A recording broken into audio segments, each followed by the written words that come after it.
എന്റെ കുഞ്ഞ 2 മക്കളുണ്ട് എനിക്ക്. കൊല്ലം തുളസിയാ മൂത്തത്. സിനിമ നടന്നു. പിന്നെ അയ്യോ എന്റെ മോളെ തുളസിന്ന് അവളുടെ പേര്.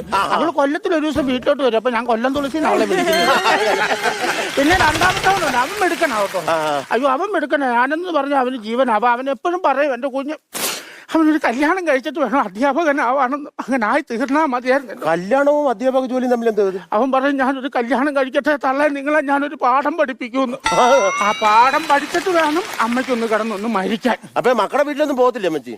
എന്നാ ചെയ്യാൻ? അതല്ലേ കുഞ്ഞെ പറഞ്ഞത്. മൂത്തവളുണ്ട്. ഞാൻ പറഞ്ഞു കൊല്ലം തുളസി നിനക്ക് അറിയായിരിക്കും. എന്റെ കുഞ്ഞെ അമ്മച്ചിക്ക് ഈ പ്രായത്തിൽ നല്ല വലിവാ.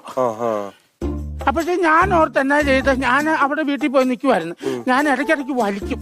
ഇങ്ങനെ വലിക്കാൻ നേരത്ത് അവർക്ക് അത് ഇഷ്ടപ്പെടത്തില്ല. അങ്ങനെ എന്നെ വീട്ടിൽ നിന്ന് ഇറക്കി വിട്ടു. എന്തോ മരുമോളാ അത്? അങ്ങനെ ശ്വാസം ഭാഗത്തോട്ട് എടുക്കുന്നതിന് ഇപ്പൊ ഇത്രയും പ്രശ്നം ഉണ്ടാക്കാന്ന് പറഞ്ഞു കഴിഞ്ഞാൽ? ശ്വാസമല്ല, പിന്നെ അവള് പെറ്റി കിടന്ന മുറിയിലാണ് ഞാൻ ബീഡി വലിക്കാൻ എന്നെ ഇറക്കി വിട്ടത്. അങ്ങനെ ഓരോ പ്രശ്നം അമ്മച്ചിമാർ